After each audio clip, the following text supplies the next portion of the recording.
Dans cet épisode d'aujourd'hui, je reçois Marion. Marion qui est coach mindset certifié et qui, depuis 2021, a accompagné plus de 100 solopreneurs à développer leur activité avec clarté, plaisir et simplicité. Après avoir coulé ses deux premiers business en tentant de suivre les méthodes enseignées partout, elle a compris qu'elle devait créer ses propres stratégies pour réussir. Marion, bienvenue. Hello, bonjour Amandine, Comment ça va? ça va bien. Super. Alors Marion, je vais te laisser très rapidement la parole pour que tu puisses te présenter avec tes mots, nous parler de qui tu es, ce que tu fais, et puis quelle est ta stratégie business. Alors, me présenter. Donc moi c'est Marion, Marion Arnaud.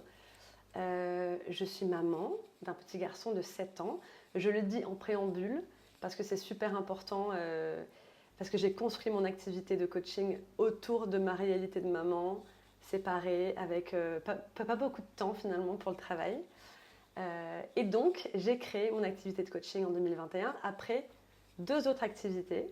Donc en fait je suis à mon compte depuis 10 ans.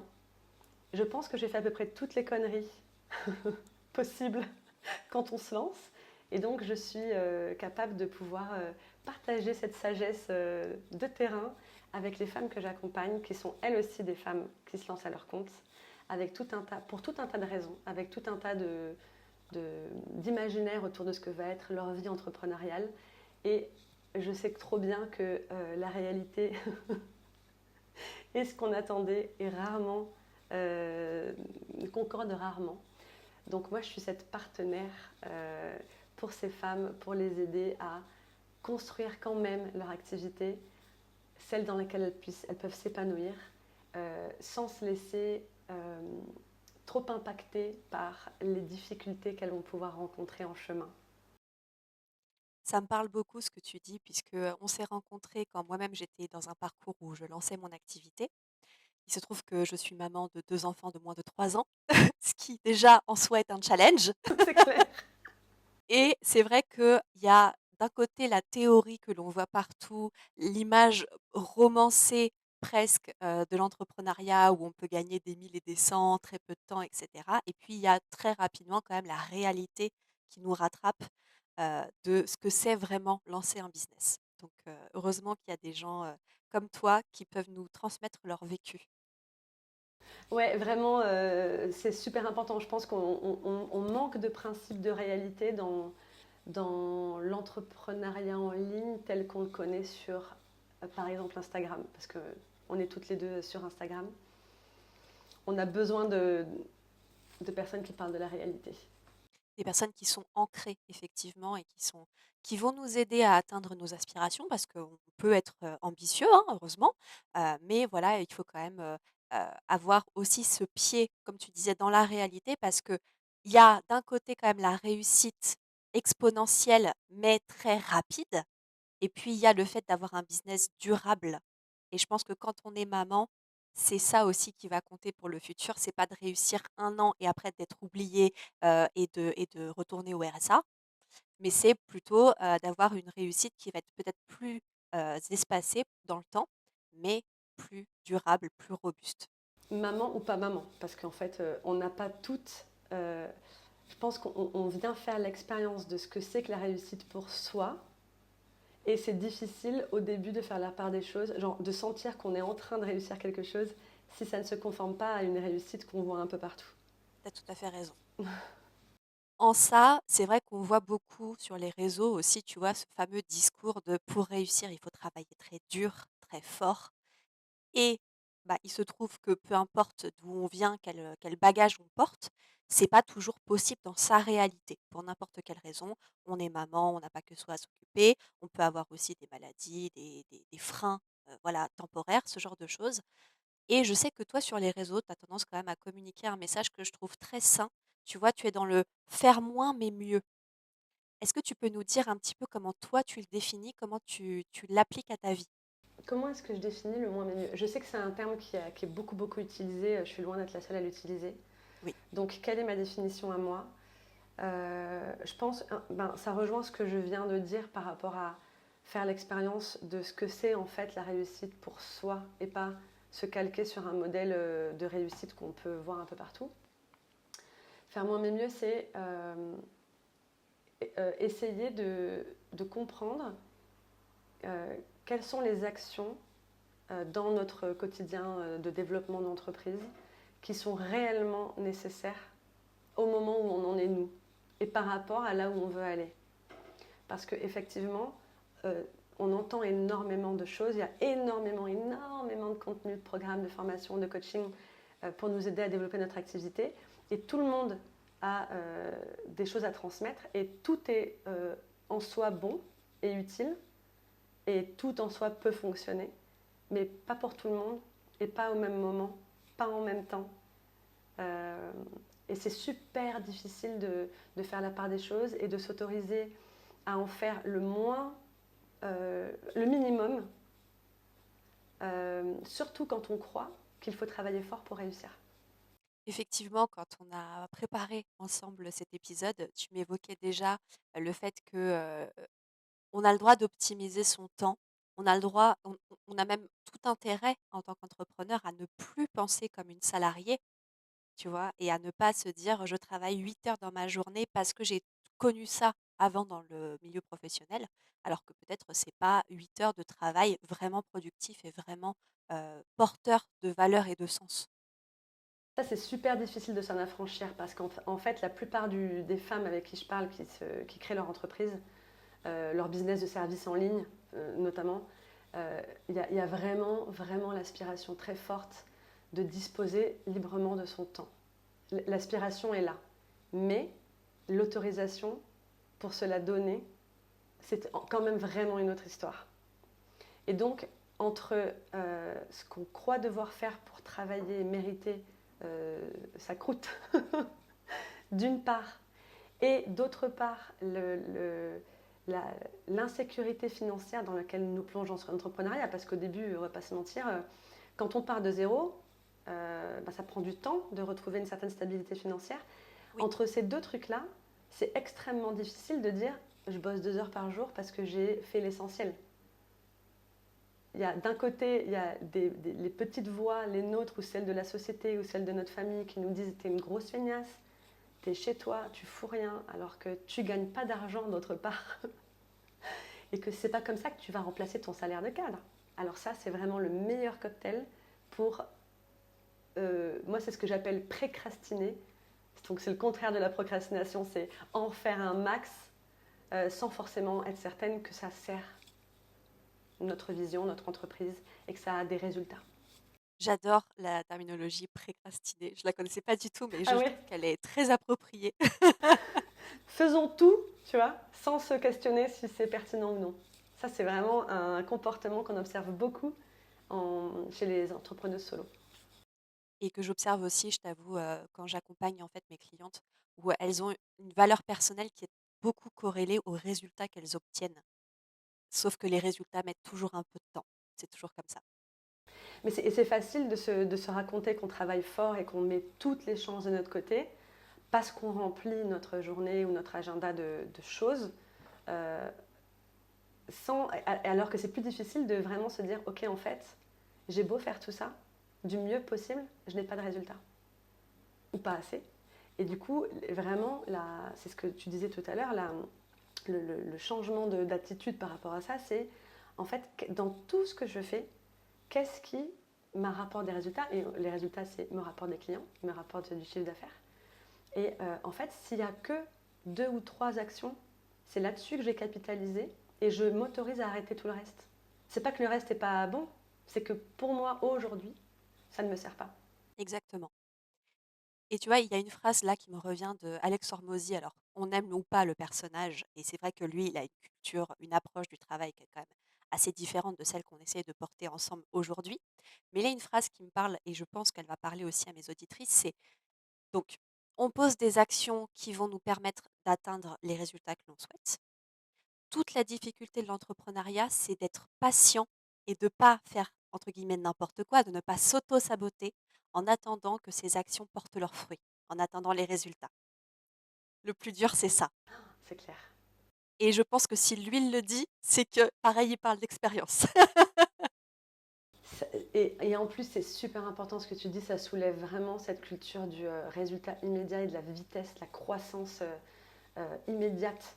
qui est nourrie par les réseaux sociaux et dans laquelle, et nous, en fait, quand on fait un truc et qu'on n'a pas tout de suite, qu'on n'est pas invité à un TEDx ou qu'on ne fait pas déjà 10 000 par mois, et ben en fait, on se dit qu'on a un problème, qu'il y a un truc qui ne marche pas, qu'il faut sûrement faire autrement ou plus, alors qu'en fait, on n'a même pas laissé le temps à la plante de pousser, quoi. C'est ça, je pense qu'on se compare beaucoup, mais surtout on se compare à des chimères en fait, des Ouais, choses qui complètement. n'existent pas. Ouais, Parce qu'on a beau le répéter, et là on va le redire aujourd'hui parce qu'il faut que ça rentre dans le mindset de tout le monde, mais l'overnight success, le succès du jour au lendemain, ça n'existe pas. Voilà. C'est des gens qui ont travaillé très fort, peut-être, et très dur, probablement pendant des années, et du jour au lendemain, on entend parler d'eux, mais avant, ils étaient déjà là. ouais, ouais, c'est clair, c'est clair, c'est clair. Et ça fait partie du en faire moins mais mieux pour moi. Ce que j'ai envie d'apporter aussi avec ça, euh, c'est que les actions que tu choisis de faire, oui, t'apportent des résultats, mais t'apportent aussi du plaisir, de la satisfaction, parce que en fait le chemin est long pour tout le monde en fait et on peut pas être en permanence en train de se dire je me sentirais bien et accompli quand j'aurais eu tel résultat. Il y a vraiment l'idée aussi dans le moins mais mieux de en attendant, je vais faire ce qu'il faut parce que j'ai des responsabilités et aussi j'aime ma vie aujourd'hui et j'aime mon entreprise aujourd'hui parce que sinon tu tiens pas quoi. Et je pense qu'on n'est pas devenu entrepreneur pour souffrir, tout simplement. Ouais, ce serait vraiment dommage de devenir la pire patronne de sa vie. C'est vrai. Donc, effectivement, là, on aborde quand même beaucoup de questions mindset. Heureusement, c'est ton expertise. Pourquoi le mindset et du coup le système nerveux aussi ont une place capitale dans la gestion du business? Hmm. Alors moi j'aime bien prendre l'exemple du sport, du monde du sport, parce que le métier de coach est né dans l'accompagnement des sportifs de haut niveau. Et du coup, parce qu'on s'est rendu compte qu'au bout d'un moment, l'entraînement physique ne suffit pas. Il y a un moment où ça plafonne. Si on ne fait que s'entraîner, ça plafonne. Il y a deux autres composantes qui sont essentielles pour les sportifs. C'est la récupération. Il faut dormir, il faut faire des massages et des choses comme ça. Et il y a le mental. Et c'est parce que le coach va être là pour aider la personne à se projeter dans la réussite ou à dépasser les plafonds de verre de non mais en fait j'y arriverai jamais, etc. que la personne va pouvoir se dépasser et atteindre des résultats qu'elle n'a jamais atteints. Donc en fait c'est l'intérêt de travailler avec une personne sur aussi le mindset pour développer son activité. Ce que tu dis, ce que tu partages, je pense que bon, c'est ton vécu et il n'y a pas de souci là-dessus. Et en fait, en tant que personne extérieure, tu vois, ce que je retiens, c'est que on est parfois notre ennemi principal, celle qui nous empêche d'atteindre les objectifs qu'on s'est fixés.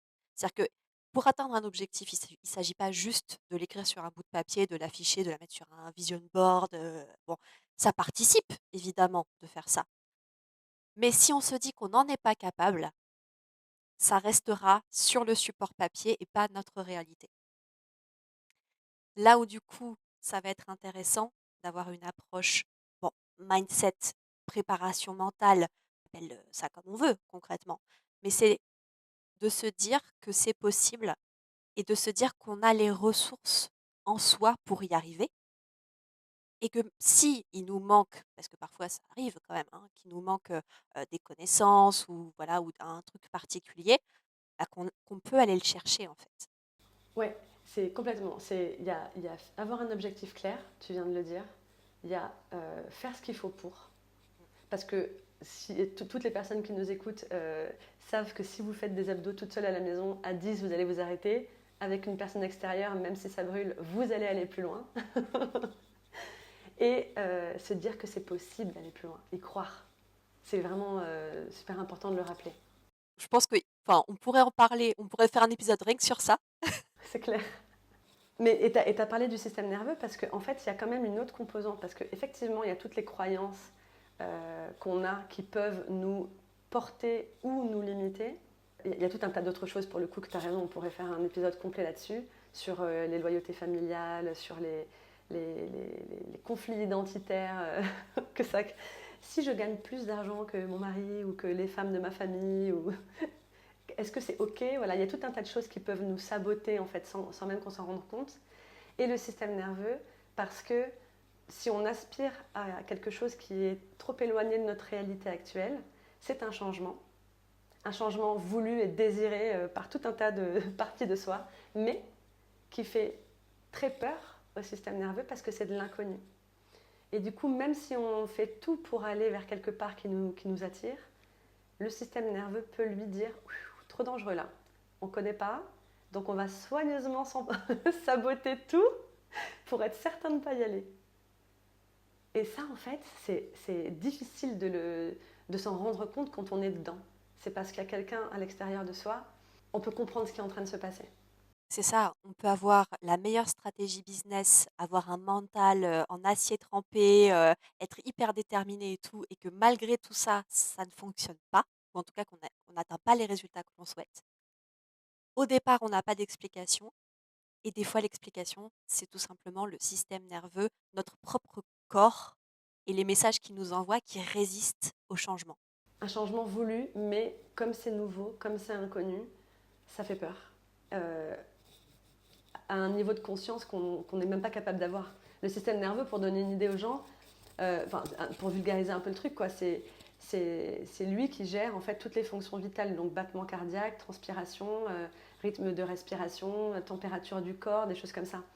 Donc en fait, tu peux pas dire à ton corps arrête de transpirer, bats moins vite cœur ou ne rougis pas ou tu vois. C'est ton corps, il fait ce qu'il a à faire pour se réguler. Donc tu peux pas dire à ton corps arrête d'avoir peur. Je t'ai dit que ce serait trop bien quand on aurait 10 clients de plus ou qu'on gagnerait plus d'argent ou peu importe. Le corps, il s'en tape. Il raisonne pas à un plan mental, tu vois. Et c'est une façon d'accompagner l'entrepreneuriat aussi qui est ultra importante à prendre en compte. Parce que je vois trop de femmes qui se flagellent, qui culpabilisent en disant je comprends pas, c'est quoi mon problème, je fais tout ce qu'il faut, je suis pas plus bête qu'une autre, je me suis fait accompagner. Enfin, tu vois, il y a tout un tas. Elles font beaucoup de choses et tant qu'elles comprennent pas que c'est de la protection, en fait, elles sont dans un discours intérieur ultra négatif, ultra critique, et elles essaient de passer en force là où en fait c'est de la survie à un niveau, tu vois. C'est de la survie et je pense que c'est pas du coup la bonne approche que d'essayer de forcer, forcer, forcer, mais que plutôt il faut essayer plutôt d'accepter et de rassurer cette part de nous qui a du mal à s'adapter à ces changements. On l'entend beaucoup enfin on l'entend beaucoup. On l'a en tout cas beaucoup entendu, je sais pas si c'est l'algorithme qui me le montre moins ou si c'est les gens qui ont évolué, mais il faut sortir de sa zone de confort. On l'entend beaucoup ça. Et en fait, moi, je ne suis pas d'accord avec ça. Je pense que vraiment, il faut évoluer, oui, stagner n'est jamais très satisfaisant, mais si on y va trop vite, trop fort, si on n'accompagne pas, comme tu viens de le dire, toutes les émotions que ça génère en soi, on va au casse-pipe. Soit parce qu'on stagnera quand même, parce que le corps sera plus fort, soit parce qu'on a une personnalité très volontaire où on va quand même y aller, mais derrière, il y aura forcément un retour du bâton, du genre burn-out, ou voilà, perte d'intérêt totale, ou je ne sais pas quoi d'autre. Un désalignement. Ouais, complètement. Je trouve ça intéressant ce que tu partages, d'autant plus que pour le coup, c'est peut-être une idée préconçue de ma part, mais tu vois, le système nerveux, j'ai l'impression que c'est quand même assez récent, le fait d'en parler dans en tout cas l'entrepreneuriat francophone. Euh, et pourtant, il a toute sa part, puisqu'on vient de le démontrer là, dans la façon dont on vit le quotidien, la vie d'un entrepreneur. Donc, je trouve ça riche d'en parler, de se dire que ça existe, de pouvoir mettre des mots, en fait, sur ce qu'on ressent et qui n'avait pas d'explication jusqu'à maintenant. Parce qu'effectivement, on avait ce langage très volontaire de toujours plus haut, toujours plus vite, toujours plus fort. Sauf que ça parle à une partie de la population et qu'on a le droit de ne pas se reconnaître Ouais. dans cette terminologie-là, en fait. Ouais, puis en plus, faut quand même reconnaître parce que l'entrepreneuriat vient avec tout un lot de choses merveilleuses et géniales et beaucoup de liberté, etc. Mais justement, on n'a plus aucun cadre. Il faut se le créer, il faut trouver un nouveau cadre pour soi on n'a plus personne sur qui se reposer, tout, on porte tout. Et comme on disait tout à l'heure, on est en permanence en train d'essayer de nouvelles choses, en permanence en train d'expérimenter l'inconfort et l'incertitude. Et du coup, tout ça, ça active une forme de... C'est comme si on était en permanence sur le qui-vive, en permanence dans un état de stress. Et en fait, ça prend beaucoup d'énergie et c'est normal en fait que parfois on se sente fatigué, qu'on trouve ça difficile, qu'on ait besoin d'avoir des moments de repli sur soi. En fait, il y a tout un tas de choses qui sont normales et comme on n'en parle pas assez ou qu'on l'entend pas assez, on a l'impression que nous, on a un problème si on l'expérimente parce qu'on ne le comprend pas et qu'on n'a pas de modèle de référence autour. Donc c'est super important qu'on en parle. Bah, c'est exactement la raison pour laquelle, je t'ai invité aujourd'hui sur ce podcast. C'est pour que tu puisses montrer ton expérience comme un modèle qui serait un modèle du coup différenciant de ce qu'on voit ailleurs et encore une fois qui peut être un objectif, pourquoi pas, qui on juge pas les gens qui veulent atteindre les 10-43 mois. Faites! Allez-y, amusez-vous sur le processus, ça serait génial. Mais si ça, c'est un discours qui vous parle pas et que vous voulez vivre de votre business, mais pas en faire la composante principale de votre vie, bah, ça s'entend aussi. Ça existe, c'est possible et ça nécessite de penser un tout petit peu différemment de ce qu'on peut voir qui est très populaire en ce moment sur les réseaux. Ouais, moi, j'ai vraiment envie Enfin, tu vois, par exemple, je ne me définis pas dans la tendance soloprenariat ou des choses comme ça. J'accompagne vraiment les personnes à, à vraiment être au clair avec ce qu'elles veulent vraiment, déjà, parce qu'elles ont le droit de vouloir une croissance énorme et une énorme visibilité. Mais parfois, ou elles ont le droit de vouloir un business slow qui laisse beaucoup de place à la vie de famille, ou peu importe. Elles ont le droit de tout ça et tout est possible entre les deux. Mais par exemple, il y a des personnes qui pensent qu'elles veulent une énorme croissance et énormément de visibilité parce c'est ce qu'elles imaginent d'une vraie réussite et qu'en fait, elles n'arrivent pas à y aller. Déjà parce que ce n'est pas forcément ce qu'elles veulent vraiment. En plus, parce qu'elles ne sont pas forcément équipées pour les conséquences de ça, de cette réussite et de cette visibilité. Et que si elles ont peur, en fait, elles vont se saboter. Donc moi, j'ai vraiment envie de les aider à aller là où elles veulent, de la manière la plus, j'ai envie de dire, écologique pour elles. Donc vraiment, où est-ce que tu veux vraiment aller, toi?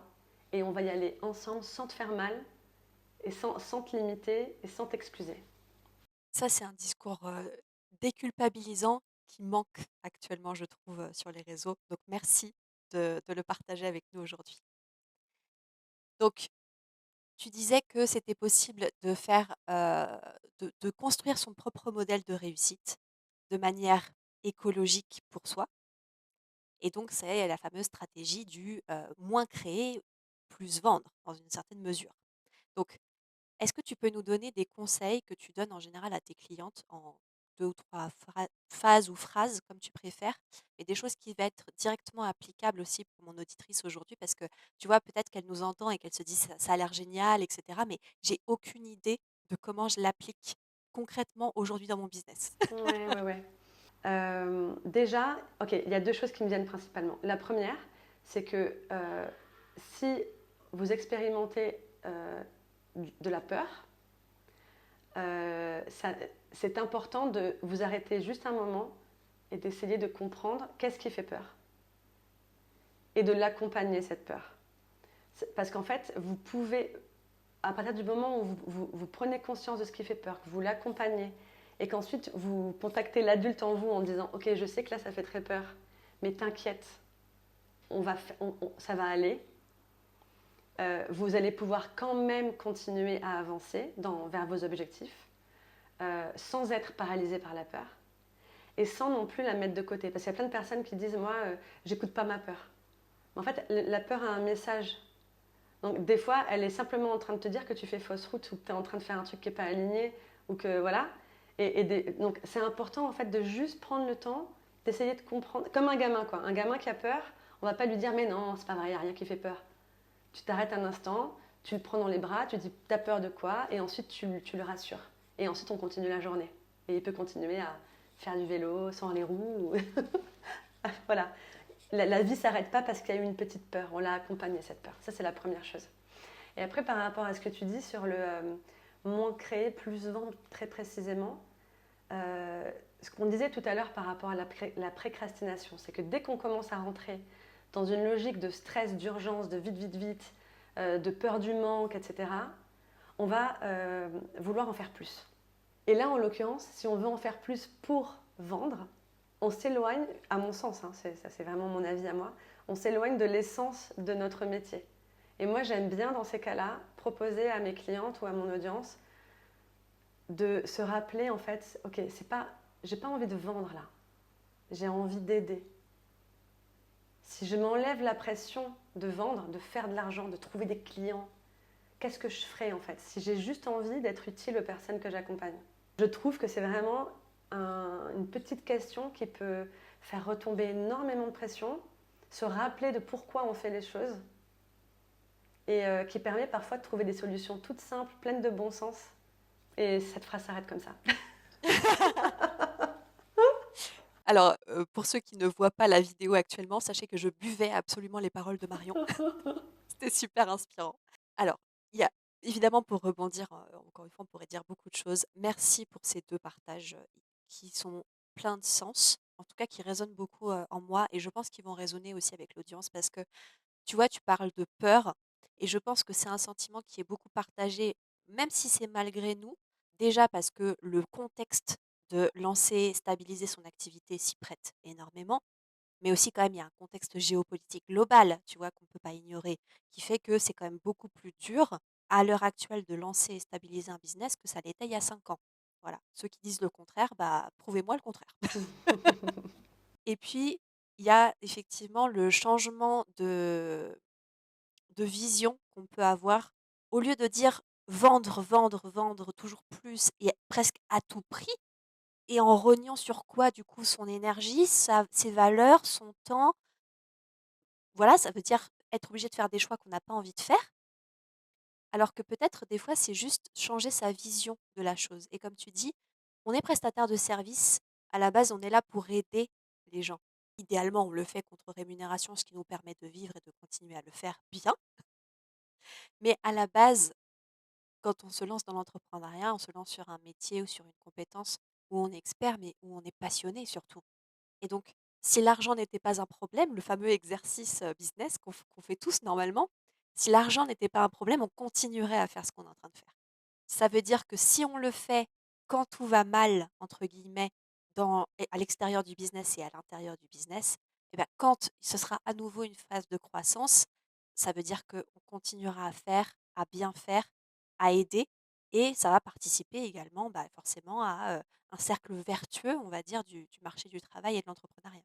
En tout cas, moi, c'est ma vision. Ouais, ouais, ouais, complètement. Puis je trouve que la question comment je fais en fait pour aider ou servir les gens qui sont mes potentiels clients, elle permet aussi d'arrêter cette espèce de spectacle sur les réseaux sociaux là, de toujours résultat, résultat, résultat, résultat. J'ai l'impression qu'à force de chercher cette réussite visible, mesurée, chiffrée, vraiment on se déconnecte de ce qui fait de nous des humains en fait. Vraiment, à la base, le commerce, c'est proposer une solution à un besoin. Enfin, c'est juste ça, quoi. C'est juste, ok, quand on passe de marché, à la base, c'est littéralement la place du marché. Tu as soif, j'ai des bouteilles d'eau. Enfin, genre, c'est vraiment quelque chose de très simple, basé sur du relation one-one. Ça n'a pas à être compliqué, stratège. Tu vois, j'ai l'impression que quand on se rappelle ça, ça enlève beaucoup de pression, ça remet l'église au milieu du village, quoi. Et ça permet de prendre des décisions tellement plus simples. Et aussi qui ne sont pas basés sur un bout de résultat mis en valeur marketingment, parce qu'on le voit sur Instagram. Quand j'entends, «Fais, 10 K en 3 mois avec des PDF Canva» ou, «Vends en 3 stories», c'est pas ça la stratégie en fait, c'est tout ce qu'ils ont mis en place avant. Là, ils vous le montrent comme ça parce que ça fait vendre, c'est vrai, ça donne envie, mais c'est pas ça qui a mené à ce résultat-là et si vous appliquez que cette partie de la stratégie, bah, vous aurez pas les mêmes résultats, c'est normal. ne soyons pas crédules non plus dans l'approche, c'est-à-dire que on peut vouloir quelque chose qui va être, pour l'instant pas dans notre réalité et du coup on va devoir mettre en place toute une série d'actions pour les atteindre. Travailler sur soi, son mindset, travailler sur aussi son système nerveux et ne pas croire aux promesses un peu trop belles pour être vraies parce qu'on l'a vu aussi partout. Il y a des gens qui sont très honnêtes et qui vous vendent la réussite, mais la réalité, qui vous disent qu'ils ont galéré avant d'en arriver là et je trouve ça, bah, bien de leur part d'en parler. Et ceux qui ne vous le mettent pas en avant, bah, a priori, ils sont passés par le même chemin aussi. Ouais, et puis peut-être qu'en fait, ils vendent rien. Aussi. Moi, je pourrais faire une capture d'écran de moi m'écrivant à moi-même j'ai fait mon premier 10 000 en une semaine. Personne n'irait vérifier si c'est vrai ou pas. Donc, vraiment, revenir à soi, revenir à soi et au pourquoi on fait les choses, ça permet de. Ouais, ouais, il y a vraiment ce côté se faire un environnement propice à son épanouissement. Que ce soit son environnement corps, à quel point est-ce que je prends soin de mon énergie, mais aussi de ma santé mentale, de qu'est-ce que je me mets dans la cervelle, quel compte je suis, quel modèle de réussite je décide de suivre. Voilà, se faire un environnement propice en fait. Et autant, moi, je suis une partisane des KPI, tu vois, des choses qu'on peut mesurer objectivement, autant ce que tu évoques là, ça se mesure pas de manière objective. C'est un ressenti. Ça reste puissant, ça reste quelque chose qu'il faut écouter, mais tu peux pas lui donner une note chiffrée. Hmm. Ouais, non, c'est clair. Bah, si, il y a des gens qui adorent, tu sais, mettre des. Je sais pas, t'as des camemberts des domaines de vie et tu te mets une note sur 5 ou des choses comme ça. Et pourquoi pas, à la limite, ça peut aussi permettre de se rendre compte comment tu te sens dans les différents domaines de ta vie. Merci Marion pour ces partages. C'était très intéressant, très enrichissant, comme à chaque fois que j'échange avec toi. Donc, j'espère que ça sera une petite bulle de bien-être qu'on aura offert aujourd'hui à mes auditrices, parce que vraiment, c'est le ressenti que j'ai à chaque fois qu'on échange. Et du coup, bah, quelle est ton actualité? Est-ce que tu peux nous parler, de ce que tu es en train de faire en ce moment? Oui, avec plaisir. Déjà, merci à toi de m'avoir invité et de donner la parole sur ce sujet, ces sujets importants. Et du coup, mon actualité du moment, ben justement, après plus de 100 personnes accompagnées en individuel et avec tout le travail que je fais individuellement auprès de ces personnes, vous l'avez compris, à un moment donné, c'est pas en faisant plus qu'on va trouver euh, comment avoir des résultats différents, quoi. À un moment donné, on a besoin euh, de s'arrêter et de faire de l'espace. Voilà, de faire de l'espace. Couper le bruit, arrêter de faire, arrêter de penser, faire de l'espace. Et j'ai trop envie, ça me titille là, j'ai envie de créer ma première retraite pour solopreneuses. J'ai envie de rassembler les femmes entre elles qui partagent les mêmes préoccupations, mais pas pour parler business, pour parler justement de ce dont on a parlé ensemble, de mettre l'opérationnel sur pause et accompagner le système nerveux. Donc faire beaucoup d'espace, revenir dans le corps et accompagner le système nerveux pour pouvoir continuer à se développer en se sentant en sécurité. Ça donne envie quand tu en parles. Ce Donc sera en présentiel? oui, ce sera vers Montpellier, à 40 minutes de Montpellier, dans un beau éco-gîte en bois entouré de nature avec une très grande cheminée. Ça se passera pendant l'hiver, au mois de janvier. Euh, et ce sera sur 2 jours et on va vraiment, il y aura une chef qui va nous cuisiner des petits plats végétariens. On n'aura rien à penser. On va juste revenir à soi et on va essayer de se projeter dans la nouvelle année 2026. Imaginer la suite en se sentant en sécurité de grandir, sans faire plus, juste en prenant soin de son système nerveux. Je pense qu'effectivement, c'est un rendez-vous qui va être, très apprécié, des gens qui vont y participer. D'ailleurs, si ça vous intéresse, sachez que vous retrouverez le lien d'inscription en description de l'épisode, ainsi que le profil Instagram de Marion. Franchement, ce sont les deux endroits où me retrouver. Mon compte Instagram où je suis quasiment tous les jours, hors week-end, et le site, la page qui présente la retraite du mois de janvier. Ça marche. Eh ben, écoute, merci beaucoup. Merci à toi. Est-ce que tu as un mot de la fin à partager, quelque chose que tu voudrais rajouter? Oui, j'ai envie de rappeler que nous sommes dans une saison automne-hiver où c'est normal d'être plutôt dans une phase de bilan, de tri de ce qui a été fait, ce qui a marché, ce qui n'a pas marché, plutôt que dans une phase de production. Et c'est normal. Donc si c'est quelque chose que vous ressentez, n'allez pas contre. C'est aussi utile et stratégique de faire le tri et de prendre du recul. On n'est pas tout le temps en train de produire et de grandir. C'est comme les respirations. On inspire, on expire. Les 2 servent. Ouais. Donc c'est pas parce que c'est la fin de l'année qu'il faut être dans une énergie particulière de renouveau, de projection. Écoutez-vous aussi. Et avant tout, j'ai Et l'impression. avant tout, c'est clair. Merci encore Marion et je vous souhaite, une belle écoute et à la semaine prochaine pour un nouvel épisode.